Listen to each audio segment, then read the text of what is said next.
Hello and welcome to Sounds English with me, Betty. Today's word is autumn. Autumn. Autumn. It means the third season of the year.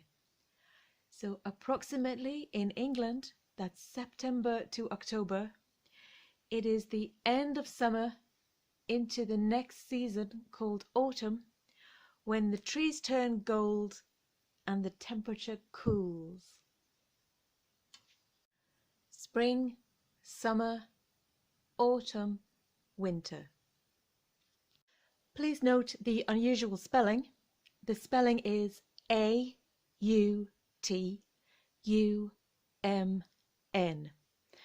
And the pronunciation is very different to the spelling.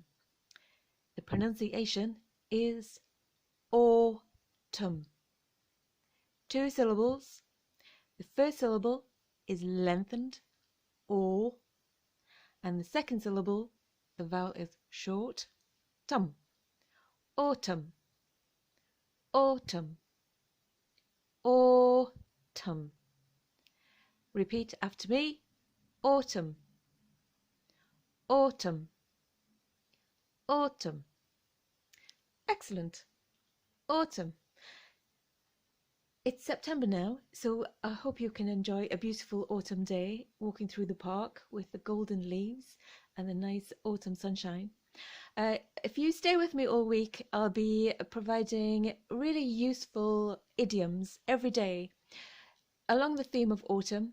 So every day I'll be describing and telling you how to use a very common high frequency idiom expression to use in everyday English on the theme of autumn. Thank you very much. Please subscribe. Bye bye.